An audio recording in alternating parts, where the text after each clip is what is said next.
Okay, good morning.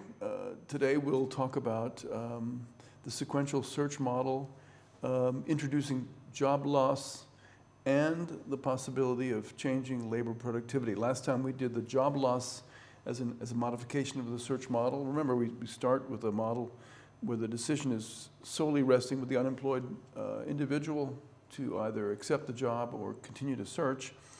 And continuing to search has a certain cost, the cost of time or the cost of effort, or the delay, and at the same time there's an offer that could be bettered by investing in more search or accepted or rejected. So that's the point of today's lecture is to consolidate these ideas. First, to consolidate the reservation wage model in continuous time and the unemployment rate that results from that, because once we have the probability of separation that's non-zero, the unemployment rate in equilibrium will no longer be zero, because if in the model we've done until now, people will ultimately hit a wage that they accept unless the reservation wage is unreasonably high, and in that case unemployment will literally disappear. But if there's a continuous renewal of the unemployment pool, then we're able to complete the square and have an unemployment rate that's positive. Remember, unemployment is the quotient of the inflow rate and the inflow rate plus the outflow rate in a world where there are just two states in the labor market. So we'll review that reservation wage model in continuous time, and I remind you the crucial paper to look at in this regard is the paper by Rogerson, Scheimer, Wright, the review paper in the Journal of Economic Perspectives. And this is nothing more than just a more detailed derivation of that model. They start with a discrete model, discrete time model, discrete intervals of offers, and then endogenize the reservation wage under the condition that arrivals do not arrive with probability 1 every period, but they actually are dispersed and arrive at in a certain Poisson fashion with an intensity that we can quantify with an intensity parameter.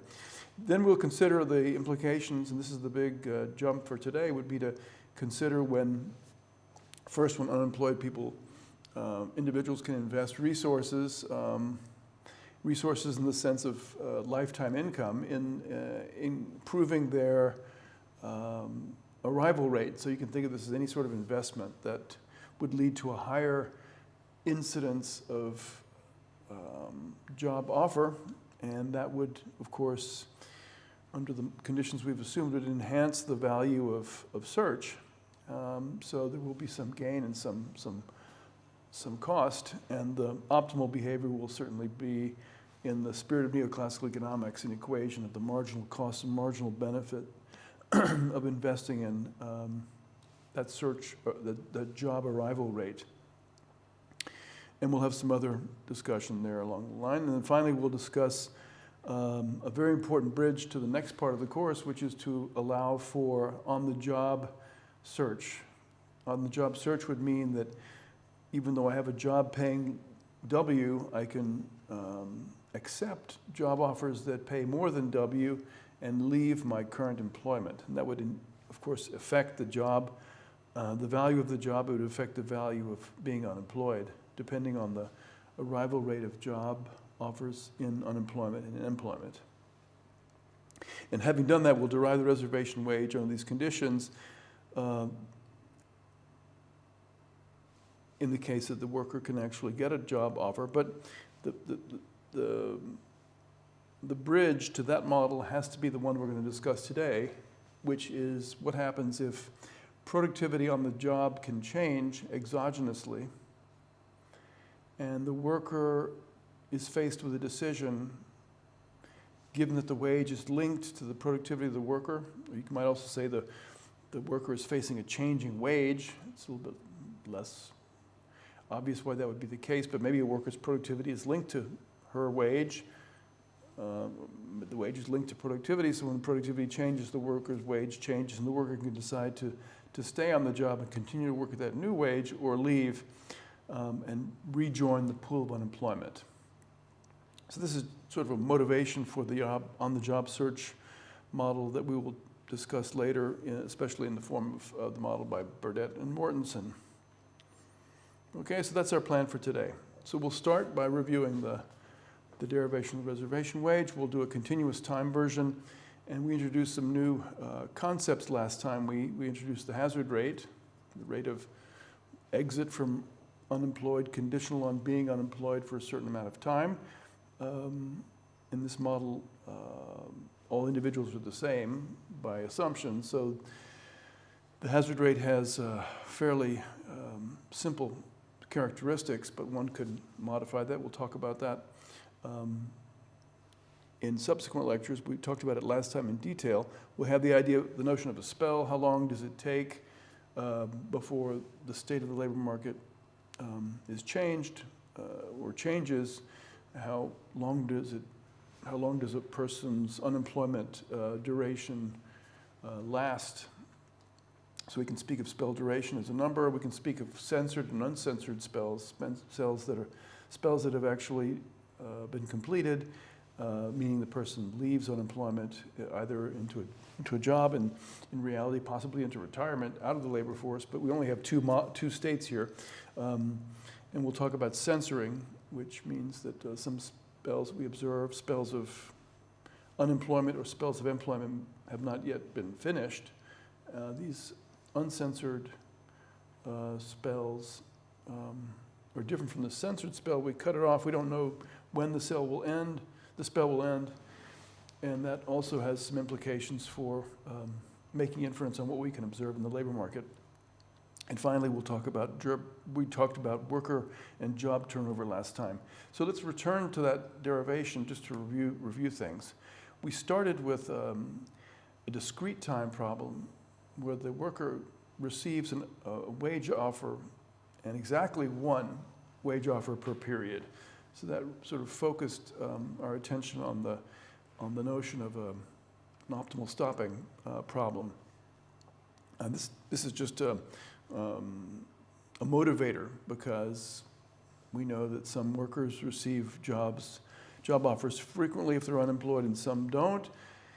And allowing for that very important aspect of the realism of search in the world, we have to modify the model for that. And we'll do that by assuming that arrivals are random, and then there's no guarantee in a finite space of time that actually a job offer will arrive. So the person who's unemployed will not even have a chance to decide or to reject an offer. So to do that, we'll start with a finite, discrete interval of length delta. And on that basis, we can define a discount factor based on delta and some interest rate per unit time, and we'll call that R. So 1 plus R delta inverse is the discount factor, but applied to some future payment. In one period, and powers of that factor will be the discount factor applied to payments in T periods, okay? So that'll be a very important part of our model, but since this model is based on the notion of dynamic programming, and we'll see subsequently that we really only need to consider two decisions. One decision is the setting of the reservation wage, and the other is the policy associated with that reservation wage, which is very simple: accept or reject. Now we're going to modify the model to allow for the arrival being dependent on the time elapsed. Okay, so this is the classic for small changes in time, for small intervals of time. This is the Poisson assumption. So the arrival probability for a worker who has been unemployed for delta units of time will have a probability of getting an offer of delta times alpha, alpha being the Poisson intensity for the arrival of a job offer. And then we'll derive that, and then we'll let that go to zero. We'll let that interval go to zero and see what happens to the model. So the mathematics, very simple. Again, this is reminds you a little bit of calculus, the way the slope of a curve is derived. The first derivative, consider the interval of length delta. We derive the discount factor and apply the discount factor not only to the wage paid after delta periods of time, so the assumption is that you have to work delta periods and then you get paid the wage if you're working, and if you're unemployed, you wait delta periods and you get B, so you would apply the discount rate, 1 plus R delta inverse. Now, of course, there's a bit of, people get excited when delta gets large because maybe the probability will be greater than 1. So the idea, of course, is considering small deltas only. This model requires us, we're thinking about this as a probability over a finite interval, we have to consider values of R delta that are less than 1. And then we'll let delta go to 0. Okay, so that's this is really a very serious model about small intervals of time. Okay? And if you have large intervals of time, you have to use a slightly different way of thinking about the expected time to completion of the spell. And in the Poisson process, this is also well defined. So you can actually derive that probability, and it will not be greater than 1. So using the Bellman approach, we could derive the value of search by just writing down the value of unemployment, and that's going to be equal to the discounted value of receiving the unemployment benefit after delta periods, and then the chance of drawing a wage with probability alpha. Okay, so we have this Bellman equation which expresses the value of unemployment under those conditions, and we can rewrite that simply in the following sense, and we get very close to the notion that we had before, that holding the asset of unemployment for delta periods would yield R delta times U on the left-hand side, and the arbitrage implied by optimal behavior would equate that to the payment of unemployment benefits after delta periods of time, plus the arrival probability, which we have already expressed as a function of time times the Poisson intensity parameter, so that would be alpha delta, times the maximized value of, over the set of accepting or rejecting, the wage that arrives under those conditions. So probability alpha times delta, the wage arrives, and I can decide whether I accept the wage. And the dummy variable of integration is W prime, so we're basically choosing to accept or reject overall the sets of all possible offers, including those that are pretty lousy. Okay, and because we're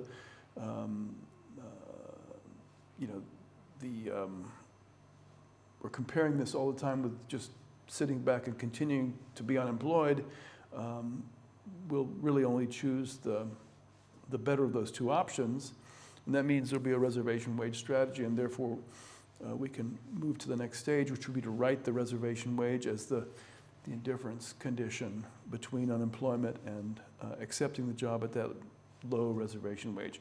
Now, the last term in this expression includes the probability of not getting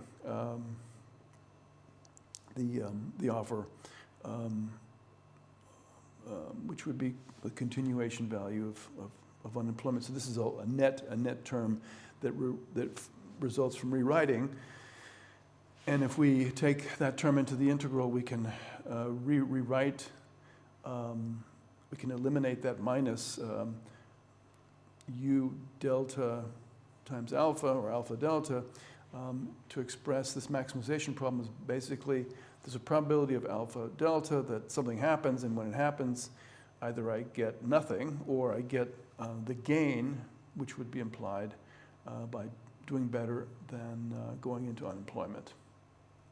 Okay, so now let's consider what happens if we divide this term by delta, and then what's left over, because you see delta appears in every term of this equation, so as long as delta is positive, it's non-zero, so we can divide by delta, and then we can let the remaining piece of delta go to 0, and we end up getting this continuous time version. Letting delta go to 0 is like saying we're going to move to a continuous time setup, and then you can see that the unemployment, the value of unemployment is basically can be thought of as a payment of unemployment benefits plus an incidence parameter alpha divided by R. So it looks like a little bit like an annuity. And then you've got this maximized value. So we still haven't derived a reservation wage, but we're getting closer. So if we accept the wage, it's paid as a flow, and we still don't have a probability of losing the job yet. We're about to introduce that. So we have the flow of having the job at W, and then the implied value of having that job at W for the next period. And that, of course, is the same thing. So you can solve for big W as a function of little w, and we see that when delta goes to 0, we have the annuitized value of having the wage. So we haven't really moved to the place where we start to think about losing jobs, but we're getting closer. But this shows us that having accepted the wage gives us the annuitized value in continuous time, which would be W divided by the instantaneous interest rate. Again, this is an implication of letting delta go to 0. Now, let's think about the indifference condition that we already introduced before in discrete time, which says that at the reservation wage, the unemployed worker receiving that wage, it's a reservation wage if the worker is indifferent between accepting the job and continuing to search. And therefore, you would set this, this annuitized value of accepting the wage at WR equal to U. Okay, so it follows immediately that the difference will be the difference of the two wages discounted continuously by rate R.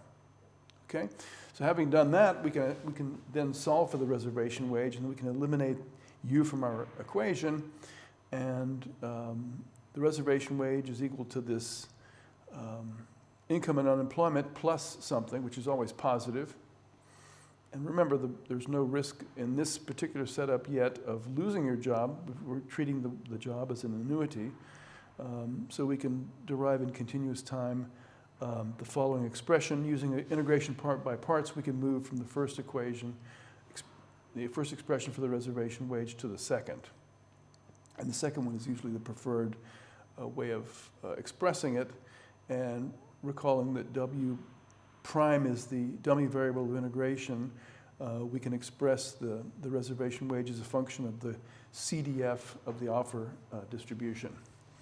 You can use comparative statics in a way that we've already done in earlier lectures to talk about the effects of exogenous changes in the underlying parameters of the model, most importantly, the income and unemployment, which may not necessarily be an unemployment benefit, but it could be just the value of home production, or the net of leisure, the leisure, net of leisure, lost leisure value of home production. It could also be income from your parents or from whatever. You can show quite easily that the first derivative of this reservation wage with respect to B is positive unambiguously. So it's, the feature of this model, this basic model, is increasing the unemployment benefit or income and unemployment will necessarily increase WR, make workers more choosy and selective when they encounter a job offer. Similarly, the value of unemployment is increased. Think of WR as the value of unemployment, is increased if the arrival rate increases. So the more frequently jobs pop up, job offers pop up coming from this distribution, the more attractive it is to stay unemployed because you're waiting for a better offer. Remember, unemployment is about encountering offers of unemployment. We're not considering people's desire to spend leisure. It's basically a constant monetized value. So it's all about you're dealing with luck. How do you deal with the good or bad fortune of getting job offers while you're working? And the impatience of workers, which we can think of as the It's parameterized here by, since workers are risk neutral, it's parameterized by the interest rate. An increase in impatience would reduce the reservation wage because it makes every investment in job search a little bit less valuable. So high interest rates would imply more likely acceptance of a job offer, all things constant otherwise.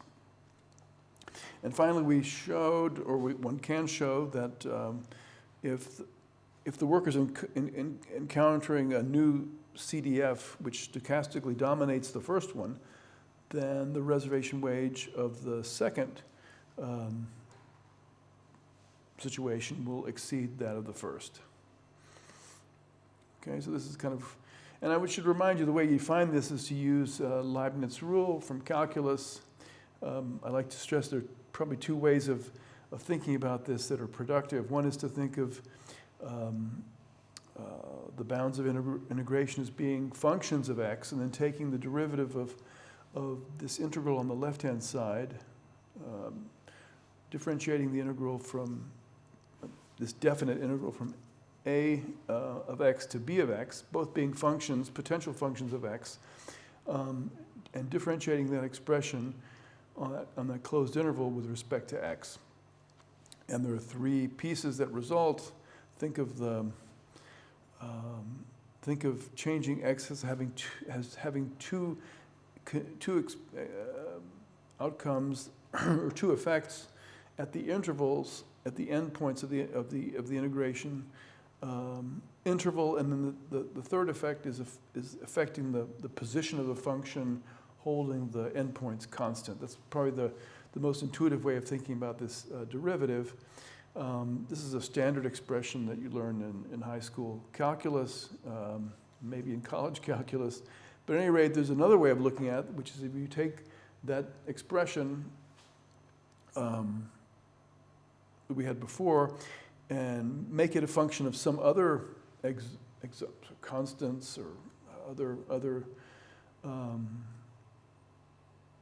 arguments, then we can also think of what would happen if those arguments were changed. And that's the great example would be the reservation wage problem. Any sort of other exogenous parameter that enters that expression can also have an effect on the value of the integral, and therefore it would be fair game for analysis if you want to do a comparative statics exercise as the ones I just described. So the total differential of this integral is the sum of two pieces that can be thought of as the effects of the endpoints of this integral. So integral is nothing but a summation of very small boxes, if you like. And we're thinking about what happens if you expand the endpoints of that expression. And then you've got what happens within the interval at the same time. And to do that properly, you have to think about all the other things that may happen. So if you let A, B, and C be additional arguments of f, including the endpoints, then you can basically capture all the possible influences these would have given a dummy variable of integration we call z. Okay, so they're just two different ways of doing it.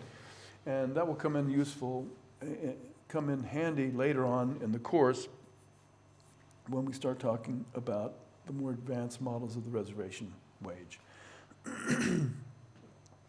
So we should probably review some things we talked about also last time, which were the definition of the hazard rate.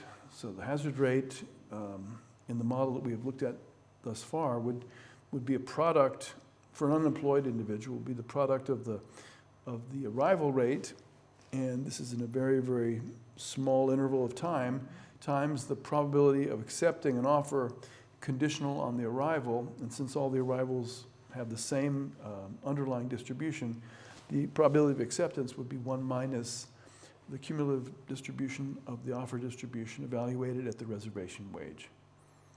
Okay, so that's the hazard rate, and the hazard rate in this model is dependent on the reservation wage, and the reservation wage is dependent on all the parameters of the model, so you can infer this hazard rate, but it should be noted that it's constant in this model for all workers because all workers are identical, and if they're unemployed for longer periods, it's because they're unlucky.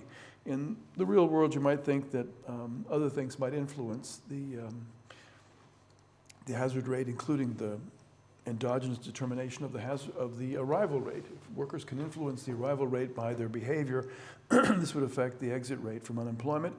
And different workers have different reservation wages because of their different characteristics.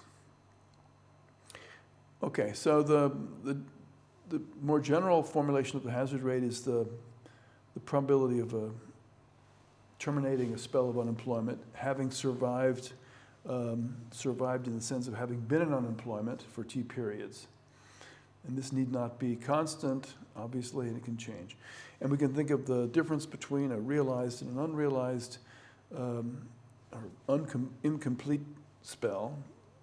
A completed duration of a spell would be one that we've actually observed the person entering unemployment and leaving as well. Now, in this model, the distinction is not so interesting because it's constant for all individuals, but in fact, observing a pool of unemployed people in reality would probably make it useful to think about each individual having her own exit probability, which might even be changing over time. So the bridge to labor economics, applied labor economics, would be to use econometrics to estimate those completed or incompleted durations. So we can actually derive, using the model, the expected ex ante duration of a spell of unemployment, because this Poisson exponential distribution has a very handy property, which is that if H is the arrival parameter that we're looking at, means that the density of the distribution of time times to the next arrival will be given by this density, density function f of t, little f of t, where h is positive. And you can verify this is a density, and the cumulative distribution would, of course, summarize the probability of observing a spell no greater than period t, and the CDF for that is simply the integral from 0 to t, and you can verify that 1 minus e to minus ht is the CDF of that, and we can use the integration by parts to show that. We can also verify that the expected value of a duration of a spell, the expected valuation of a spell that is completed, is going to be simply 1 over h. So let's now make the first key modification of today's lecture, which would be to allow for job loss. Until, we've already discussed this, but we'll discuss it again. We now have a job loss parameter. So having a wage, having a job at wage W is not an annuity, but it's actually a situation that confronts the worker with this possibility of job loss. And since workers are risk neutral in this model, we won't be too concerned with risk aversion, but we'll certainly be concerned with the serious monetary consequence of losing a job, and therefore we'll have to modify the model commensurately. But it's not at all a very difficult modification to master.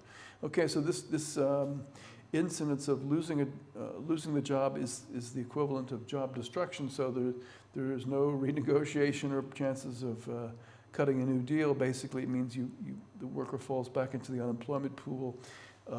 It would be as if the firm employing the firm were going bankrupt or something like that.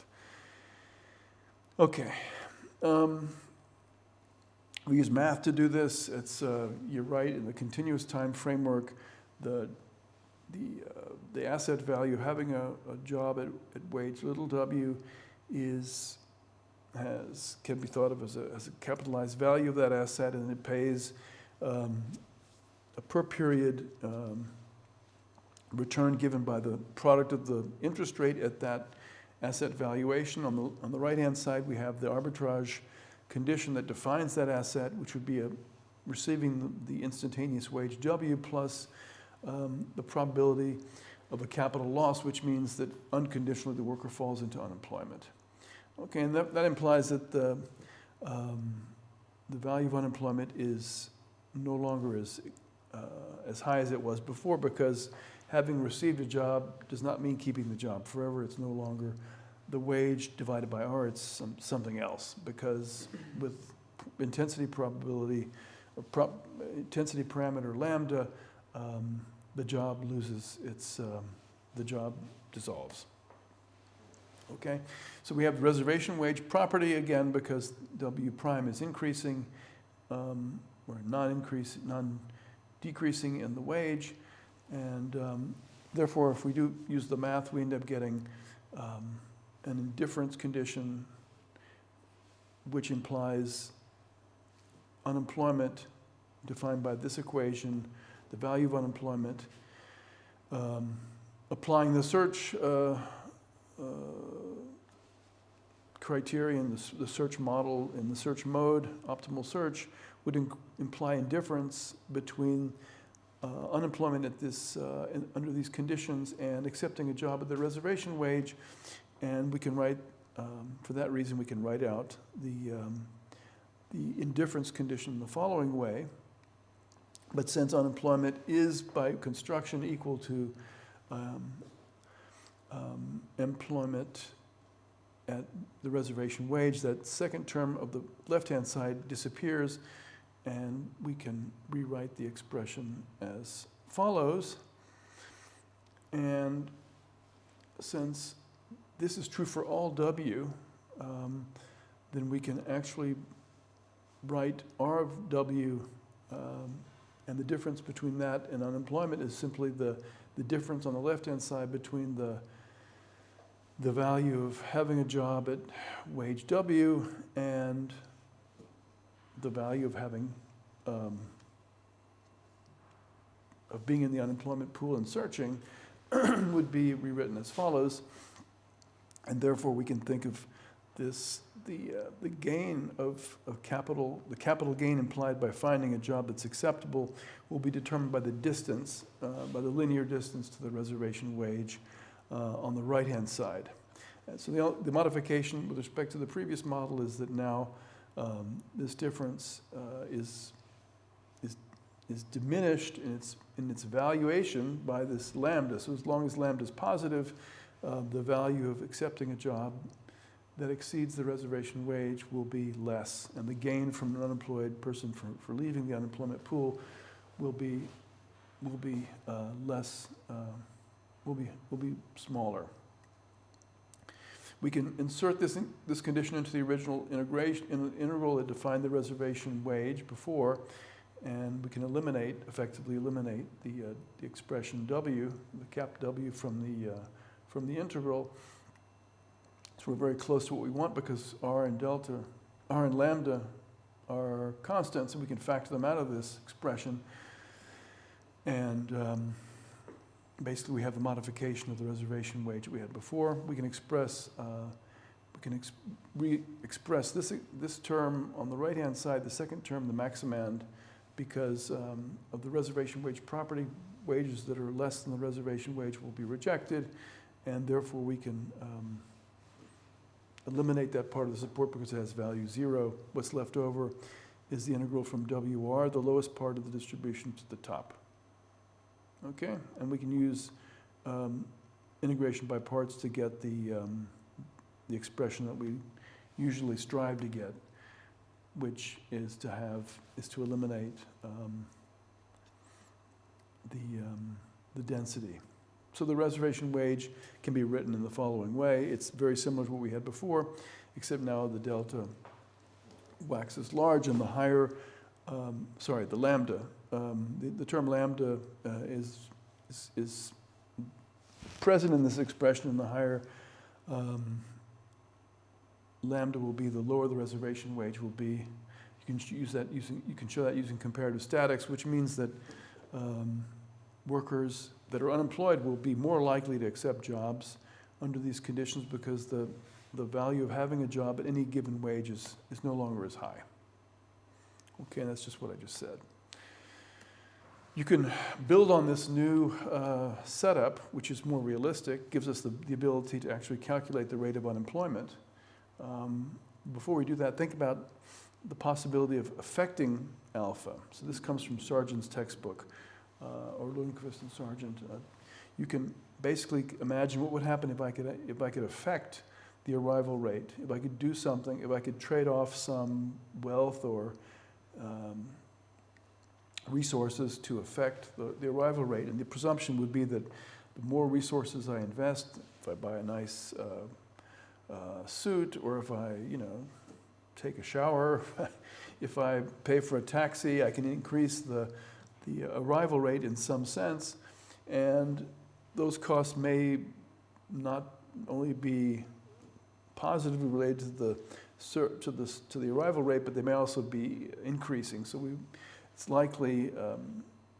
very likely that the returns to this type of investment are declining. So the increasing sort of a convex cost function seems to be a realistic assumption.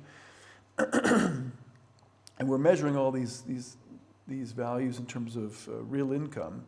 So we can think of the worker actually at the initial moment of entering unemployment, deciding how much do I want to invest in trying to eliminate this very cheap margin for the worker. You'd think the worker could do nothing and then stay in bed all day and nothing would happen. If the worker exerts a little bit of effort, and the effort is, of course, lost leisure time, etc. So these are all things that could also be considered part of the equation, even though we've taken unemployment income as being constant. You could imagine workers actually investing. And if that were the case, then the worker would have to, in addition to receiving B, would actually have to forego some of that income in the form of investing in the arrival rate. So if that's the case, it's very reasonable to think that choosing alpha to the extent that it could be affected optimally would be characterized by equating the marginal gain to the marginal cost. So on the left-hand side, we have the marginal cost. The marginal gain would be the marginal increment to total wealth that results from a very small increase in alpha. And you can see alpha appears on the right-hand side of that integral, of that expression for the reservation wage as a constant multiplying this integral, which is unchanged, so it's quite a trivial problem to deal with. Okay, so you can imagine that the traditional neoclassical interpretation of optimal behavior would apply here. Marginal cost of increasing this arrival rate would equal the expected gain of that extra arrival rate at every point in time. Okay, so that you can imagine the next and most interesting part of this lecture is to try to think about what happens if productivity changes on the job. And I'll move rather rapidly through this since we've done it already. We'll stay in the continuous framework, continuous time framework, and think of the indifference curve, the indifference condition, as determining the wage at which the worker stops the search and accepts the job. Because accepting the job in this model is the same thing as stopping or ceasing search. Okay? So nothing's changed except now we're going to allow the state of unemployment, the state of employment to have some possibility of that the wage at which the worker is working can change.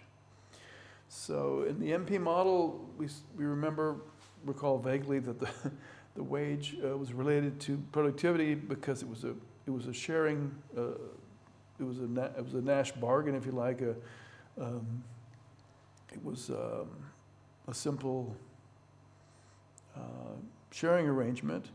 So if productivity changed, the wage changed, and the worker and the firm would mutually agree to dissolve the match under certain conditions. In this model, it's a little bit different. The model is a little bit loose on the edges in the sense of, and this is also true of Rogerson and Scheimer Wright, the relationship between the wage and productivity is not really airtight, but the assumption here would be that productivity and the wage are the same thing. So it's a little bit inconsistent with the idea of a labor market with frictions, because if productivity changes, the firm also loses if the worker leaves, so there must be some sort of joint interest in keeping the worker. The assumption here is the worker faces an exogenous change in the wage, which may result from productivity, it may result from something that the manager is doing to the worker, but in any case, under those conditions, it changes the value of accepting a job at wage W for the unemployed person, because the unemployed person knows that that wage isn't paid for the duration of the job. It may change and change with some arrival rate within the spell of employment. We'll still assume that separation is exogenous. So the worker's new wage can, and again, I will use productivity and wage synonymously, but in fact, what's really happening is that the wage that the worker's getting is varying within the employment relationship. So the model is clearly incomplete, but this is a bridge to get to the model I discussed at the very beginning of the lecture, the model where workers can get wage offers from outside the employment relationship. Here we're having a wage change that does not imply separation if it's just a changing conditions of employment, and the worker, however, can choose to accept or reject. And if the worker rejects, then the match dissolves and the worker goes into unemployment. So it's really going to be a comparison. It's going to be a new calculation of the reservation wage under the conditions that the worker need not lose the wage, but the wage will change. It could also go up. So both things can happen. Basically, the way we'll model it is the worker gets exposed to a new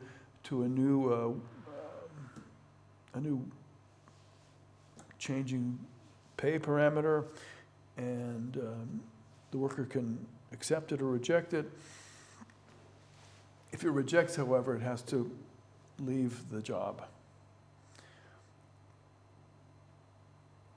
So the whole thrust of this model is to imply a new meaning to the capital loss. You can have a capital loss on the job and still not leave the job. So if you get a pay cut, the cut isn't significant enough to make you more interested in being unemployed, but you accept it. And this happens, of course, in many contexts. Sometimes pay is based on productivity in the most basic sense. Imagine working you're a fruit picker, you're picking oranges. You know, if you lose your productivity, you get less per orange you pull from the tree. And if that's the way you're being paid, there's a certain connection that's direct. So any sort of piecework type pay system or productivity-based system would imply this, but also you could imagine conditions on the job may change that may make your productivity different, and in many countries the firms have no restriction on saying, look, you know, you're no longer cutting the mustard, you get less pay. Now, of course, in a world where you have unions and resistance and wage schedules, et cetera, this will be different, but you can still tell the story that these things are possible. Many times when workers retire or exceed the retirement age, they're confronted with the option of staying, but at a lower rate of pay. So these things are all possible. The idea is, how does the worker react to it under the assumptions of optimal stopping or the reservation wage model? Okay, so remember, A new offer arrives, we're going to use the prime to, again, we use the dummy variable of integration, we'll use W prime. This new wage arrives, it can be greater than your current wage, it can be less than your current wage. That's not going to determine whether or not you accept or reject it. The point is you have to accept it if you want to stay on the job. If you reject it, you go into unemployment. And that will not be the case in the model we'll consider subsequently, afterwards, which says that if you accept, you get the higher wage, and if you reject, you keep your old wage. You're not necessarily fired. So again, it's just a different way of attacking a very complex problem. So let's derive that reservation wage under these new conditions. It will involve a little bit more mathematics than before, but not much. Okay, so the unemployment valuation is pretty much the same. You're comparing the value of unemployment and continued collection of offers with something different, which is this new state of employment, which means that I can actually be confronted with a wage that not as attractive as I had before, but not so unattractive that I would actually decide to leave. And here you notice that the condition has changed. In Mortensen and Pissarides, we had a mutual decision. The worker and the firm were mutually deciding to keep a job relationship going or not. That's a byproduct of the Nash bargaining solution, but here the worker is basically deciding herself. So the state of employment in this continuous time world would be the asset value of having the job at wage W, and little w is varying over all possible intervals, over all possible values in the interval of the wage offer distribution. The stream of return from that asset is R times W at little w, and that's equal to the payment at the moment times the arrival rate, lambda, times the maximized value of two objects. One is the new offer using the function W to value that asset working at W prime, versus after you've netted out the value of the job that you have but will no longer be able to have, so it's the change, versus the change that you would experience if you lost the job completely. So you're going to try to maximize those two objects and they're both capital, they're changes in capitalized value, but they may not be necessarily both capital gains, or they might not be both capital losses, and it depends really on what W prime is. And W prime is integrated over this distribution, which we're writing a little bit, this density function, which we've written more generally as the value, as the wage, given that I'm earning W now. So we're allowing for the dependency of the wage offer distribution, given that you're working already, to be dependent on your current wage. This is just to expand the generality of the setup, but in the end, we're going to have to make some assumptions about that distribution to get anywhere analytically. So you basically reject a wage that would yield a capital loss that's exceeding the loss that you get by quitting. Obviously, if you just quit, you cut your losses, so to speak. You can do better. There's nothing in this model that rules out an arrival that gives you a raise. That would be exactly the desired outcome, but it need not necessarily be the case. Unemployment, on the other hand, is the same. So we're going to consider equating the value of being unemployed, searching optimally under the conditions we've described and derived, with the value of accepting a wage at WR, which defines the reservation wage.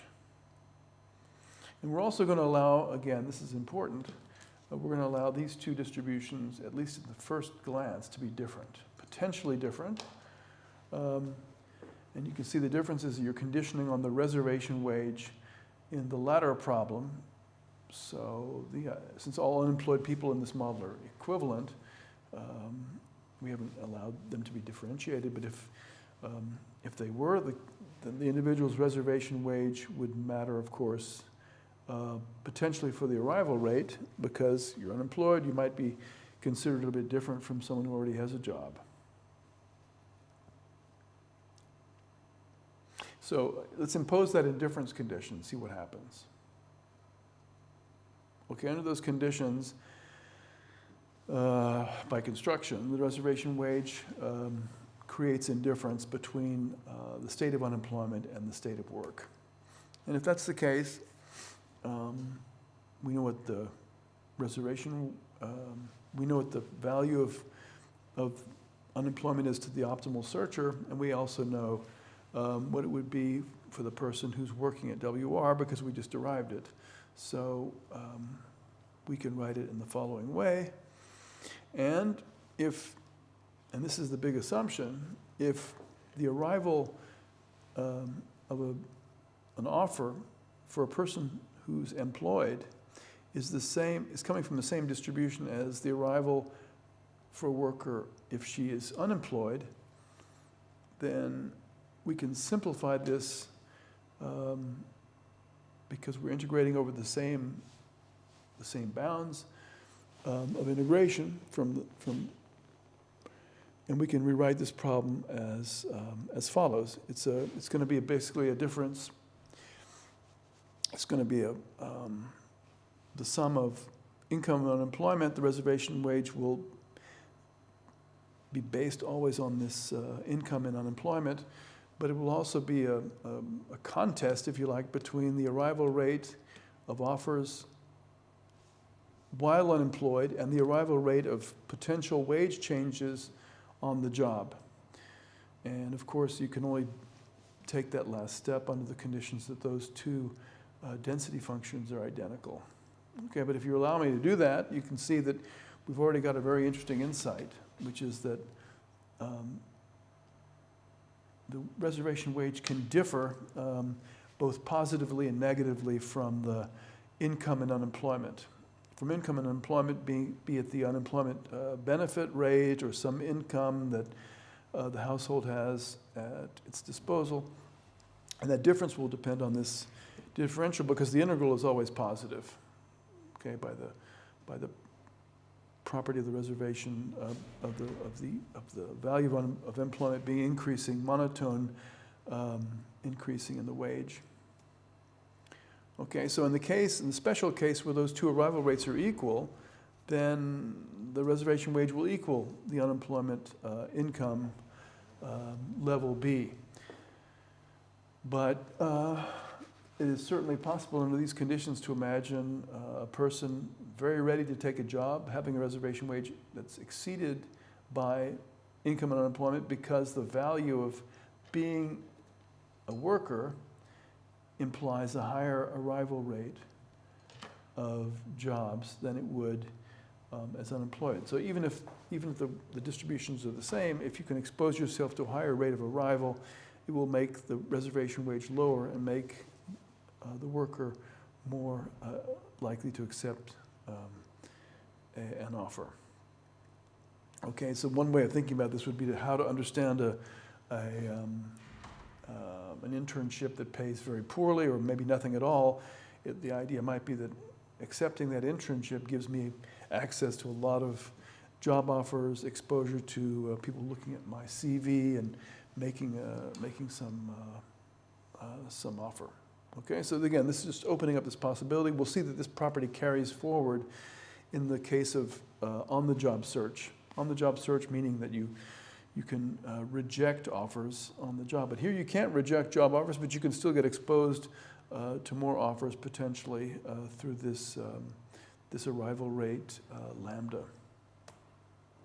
Okay, now to get further along in this model, we need to eliminate the big W minus of W prime minus W of little w. So this capital gain implied by getting a new wage offer W prime versus your old wage little w. Okay, so how do we do that? Well, you can rewrite the integral first as as basically reminding ourselves that this u minus w at little w is a constant, so we can factor it out because I've got the job right now, so it's given. And doing that, we can take that out of the integral and break that integral up into two. And under those conditions, the maximization occurs over the excess of w at w prime over the reservation level of utility or expected income under the conditions of this model versus 0, that's this one, plus the implied capital loss relative to unemployment.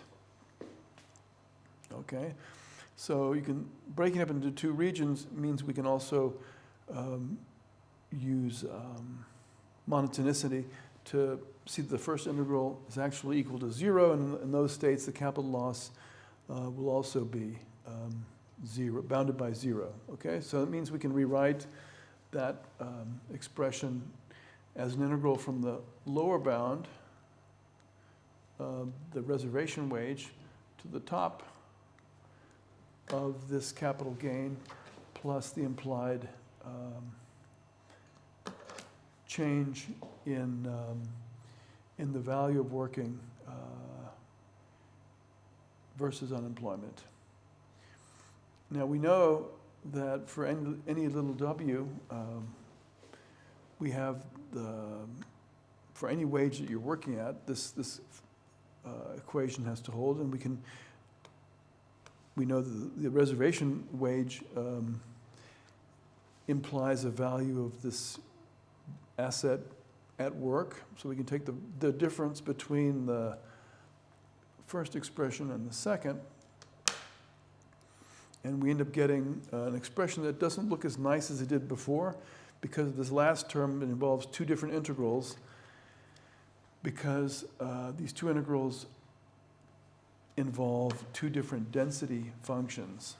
One involves the density of the wage offer distribution given that I'm working at wage W, and the other is the density of the wage offer distribution given that I'm unemployed.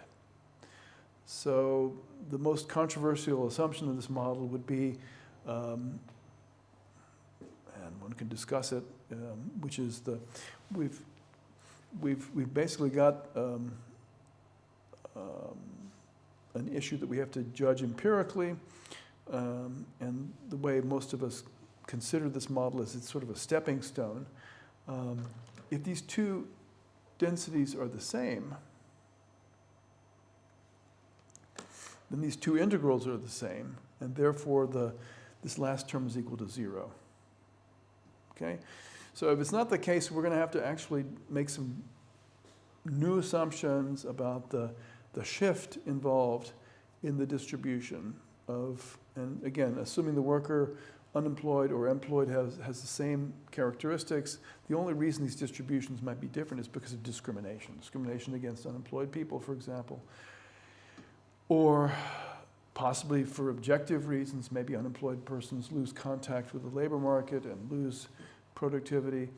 Abstracting from all those things, just to keep the model simple as a bridge, we'll make this conditional independence assumption, which says that those two integral expressions are the same, and therefore we can collapse the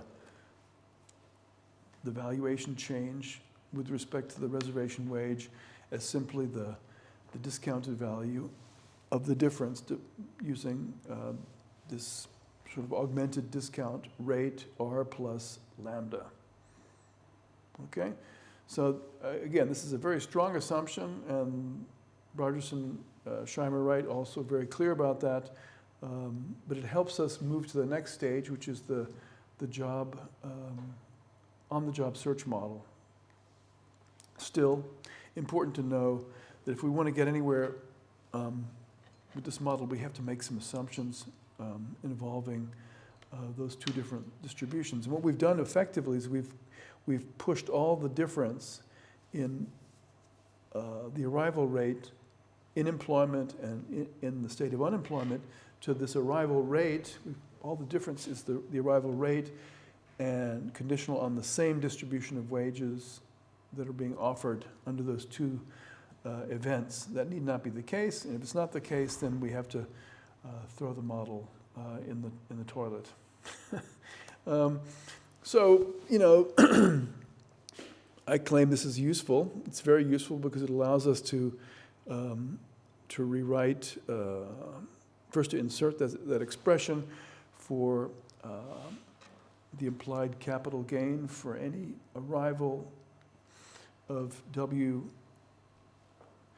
that exceeds WR. Okay, and since we're integrating over the reservation wage, the interval of the reservation wage to the top of the distribution, then we can make that substitution. 1 divided by R plus lambda is a constant, so after rewriting the integral, we have it in that form, or we can integrate by parts and eliminate the density and have only the CDF in the answer. So this is kind of the objective of the exercise today, was be able to write the reservation wage in the following form. And again, I'm the last person to say you should ignore the conditional independence assumption. It's important. The question is, where do we go from here? If we assume that it's not true, if we challenge the conditional independence assumption, you need to put forward a model that beats the model. And it's not always clear the best way to do this. One could argue a shift. There's a shift in the distribution. It might be the same distribution, but it's just shifted by a term that multiplicatively expresses the loss of attractiveness for an unemployed person. More of an important question for Germans. Germany tends to put a lot more value on applying for a job from a position of employment. In the United States, this is less important, probably because the norm in the labor market in Germany is it's really bad to be unemployed. It's a much less attractive signal. In the United States, it's part of life, and when you have hire and fire at will, it is a fact of life, and probably, or in Denmark, so there might be a good reason for having this different perception. And if it's just a multiplicative shift of the distribution, I think we could handle that. Might be a nice exam question, but the benchmark would be that they're the same. So the conditional independence assumption is crucial for moving forward. So let's make an overview of what we've done to date before I introduce the notion of getting a job offer on the job that you can accept and move up the job pay ladder or reject, and nothing happens. Obviously, if nothing happens, you've made a mistake, because it's always better to work for a higher rate of pay. But understanding that model is kind of conditional on understanding this model. Okay, so let's see if we can, let's review that in words. We've derived a reservation wage strategy. First, when one wage arrival occurred every period, we generalized this to arrivals were maybe 0 in any discrete interval of time. That's because the probability of getting no offer is positive. Letting the interval go to 0 would lead to a continuous time version of the reservation model that we've used, that we use in this course from this point on. We will not go back to the discrete time model again, but it's, again, useful to know how to get there and where we came from, but we'll be using the continuous version from here on in. Okay, so we'll allow for job loss, destruction. We introduced that today as a Poisson arrival, and we allowed for, in consideration of that, a negative arrival, because it means you lose your job, period. We could derive the corresponding characterization of the reservation wage and show that it's a reduction. It's clearly a less attractive option, and therefore people in unemployment will be more likely to accept an offer and less likely to be choosy for any given wage distribution. And then we derived, and this is extremely important, in this two-state labor market state world, the unemployment rate is simply the quotient of the separation rate and the sum of the separation rate and the job finding rate. And in this class of models we've dealt with up until now, that's simply, we use the formula S divided by S plus F. Think of S as the lambda, and F is the product of the arrival rate in unemployment and the rate of accepting any wage offer from that distribution. Okay, so that's the, and then we got fancy today. We had added endogenous separations, meaning that the worker can get the offer and then decide to quit. That would be in a case when the new wage that the firm offers the worker is less than the reservation wage, which is the same reservation wage that the worker would have in unemployment, and that's because of the conditional independence assumption. So in the last few minutes, let's talk about making the big jump to on-the-job search. So now it really gets interesting. Workers do change jobs, and often, especially in Europe, they tend to do this to avoid the mark of unemployment, to avoid potential discrimination. And this is because firing workers is more difficult in Europe, and therefore, if you're fired in Europe, it must be really bad. I think that's the best explanation for the negative connotation of being unemployed in Europe. In a case where labor markets are very tight, like they are nowadays, this negative aspect may be less important, but I think it's easy to show that it is an issue, more of an issue, as I said before. So it's a fact that many workers, and also in the United States, it's a fact that workers change jobs a lot. And if they change jobs a lot, that means that there's turnover that doesn't show up in the unemployment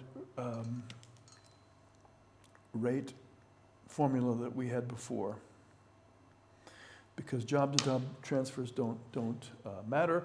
They can matter through the back door in the sense that they affect the reservation wage. They make unemployment possibly more attractive if job-to-job search is easier, if the arrival rate for wage offers on the job is higher than in unemployment. Just as we showed before, the reservation wage may decline, make it more attractive. When reservation wage declines, then the job finding rate, the job acceptance rate times the incidence of job arrival rises, and therefore the unemployment rate falls. So job-to-job turnover is a very important source of reallocation of workers, and it's clearly efficient for both worker and firm to try to find employment relationships that maximize their individual or joint utility or value. We can measure this using data from employers. It's very difficult to infer it using labor force surveys, but it's also possible.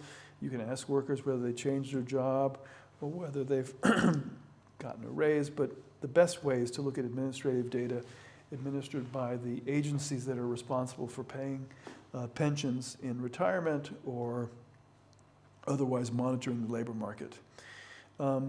There's a lot of selectivity involved in job-to-job search, on-the-job search, because first off, we don't observe all the action. It's going to be very difficult to know when firms have workers that have been offered higher wages or not, or the fact that workers don't change may be an indication that they haven't received any wage offers. It may be a sign that the workplace is very attractive and these higher wage offers are not sufficient to compensate for other characteristics on the job. The workers will generally change jobs if the expected value of their income or pecuniary equivalent, because the W we talk about is not just money, it could also be attractiveness of the conditions under work, which could augment the monetary value of the offer. So again, we're using the very stripped down sort of pecuniary approach, but maybe there are non-pecuniary benefits that could augment or diminish the value of the job. So let's introduce that. We won't finish that today, obviously, but we'll get started on it. We're going to stick, as I promised, to the continuous time framework. So we'll be always considering a comparison for the worker who's unemployed, the value of accepting a job at some wage, and as long as it's higher than WR, the worker will accept it. But the comparison will be made in a continuous time framework. So we'll be comparing the flow of income from owning the asset of unemployment, being unemployed, with the income implied by this alternative, accepting the job at wage little w, and as I said, if little w exceeds the reservation wage, the worker will accept it, and if it's equal to WR, the reservation wage, the worker will be indifferent, and that indifference condition is key. Workers receive revivals as before, as we just discussed, except now the arrivals are arrivals of employment at a different wage. So the worker has the option to decline the offer. And risk-neutral agents in this setup, as employed workers, can also reject job offers.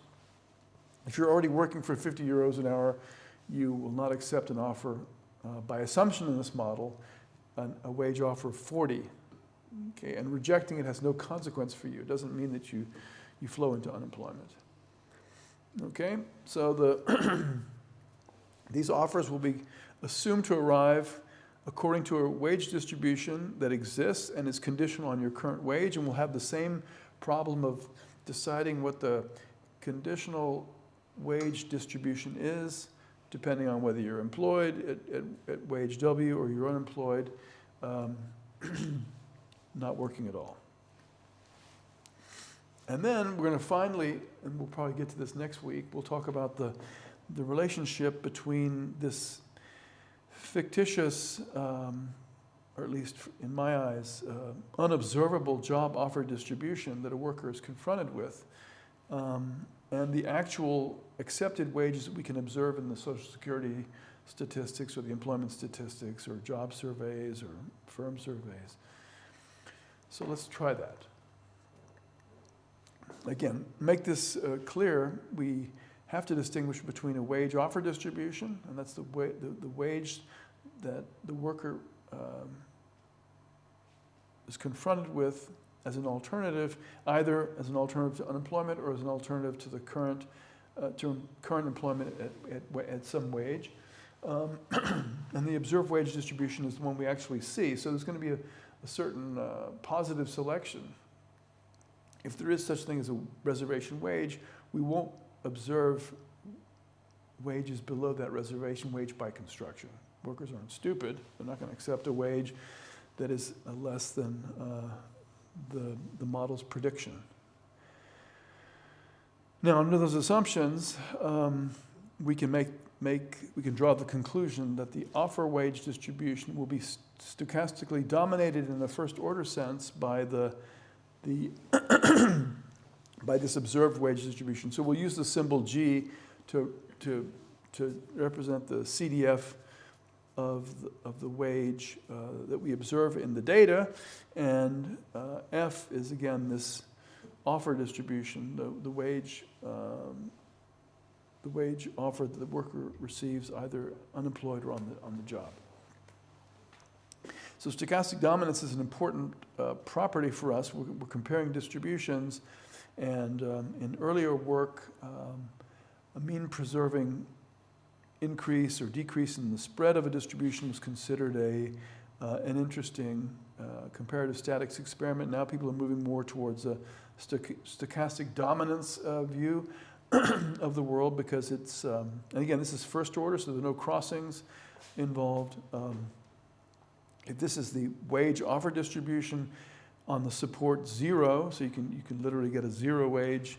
Some interns get these types of wage offers, and then you can have,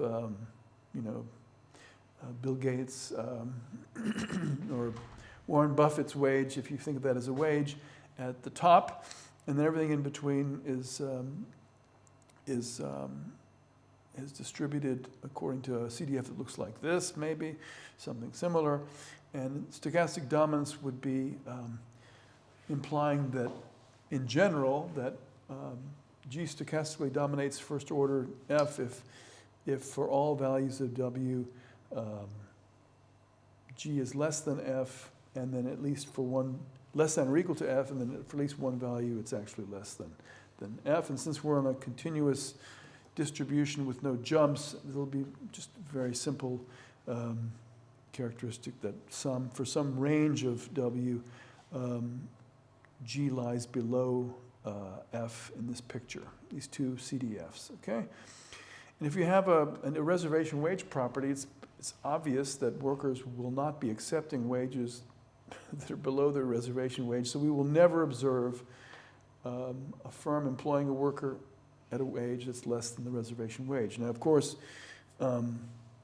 reservation wage is unobservable. It's an implication of the model. So we can ask workers what the reservation wage is, and if they're honest, they'll tell us we should not observe workers in employment that's less than the reservation wage unless there's some gain to doing that. And we saw that one way of doing that would be if you wanted to invest in a better arrival rate. But in this model, as we'll derive it going forward, we'll rule that out in the first instance. Okay. So the support will also be shifted to the right. The left hand endpoint of the support of the wage distribution we observe should be the reservation wage. Okay, so I'm done for now. Next week we'll go back and we'll derive the property of the behavior of a worker who's unemployed, knowing that the worker can accept a job that gives that worker access to employment, increase in income, but with some probability of losing that income, but also probability of receiving an offer with the option of accepting the offer and getting a higher wage or rejecting it and not losing the job, but staying at the old wage. So those are it's clearly a different model from previous discussion. It also implies that we're observing sort of a positively selected set of offers that have actually stuck, that actually worked, and therefore it won't be the same thing as the wage offer distribution. And it will give rise to a bunch of interesting ideas, which is where did this wage offer distribution come from in the first place? We had this feeling that the world is not necessarily a Nash bargain. Maybe the world consists of firms that actually set wages. This is the great conflict of neoclassical economics. The original idea was that wages are determined in some anonymous market as the outcome of a set of workers with marginal products to firms that are competing with each other perfectly competitively, and no ability of individual actors to set the prices or wages. And that's one extreme. And we've kind of decided that if you believe in the relevance of search and matching and relevance of search frictions in labor markets, we really have to accept the possibility that this model doesn't work. And if that doesn't work, how does the wage function in a world like that? Is the wage allocative? Is it allocating sort of the mutual gain from a match between workers and firms? Does the firm split the value of the match with the worker, as in a Nash bargain? Is there some other bargaining over the surplus occurring? Or, and this is the possibility we will explore in detail in subsequent weeks, is it the case that the firm calls out a wage, posts a wage? So this is a very popular way of thinking about the labor market nowadays, because it does imply a little bit of market power by the firm, not necessarily too much, but the firm, upon encountering a worker, has a certain amount of monopsony power over the conditions at which the worker can be employed. And if that's the case, we can think of the wage offer distribution as being derived from behavior firms that understand their the consequences of their pay policy, as in what wage they post. And if they post a high wage, they may attract more workers and retain more workers, but they will also have lower profits. And in that moment, it becomes important to understand the worker has a bit of a disadvantage. The worker certainly can't call her or his own wage. Maybe if they're lucky, they can split the surplus.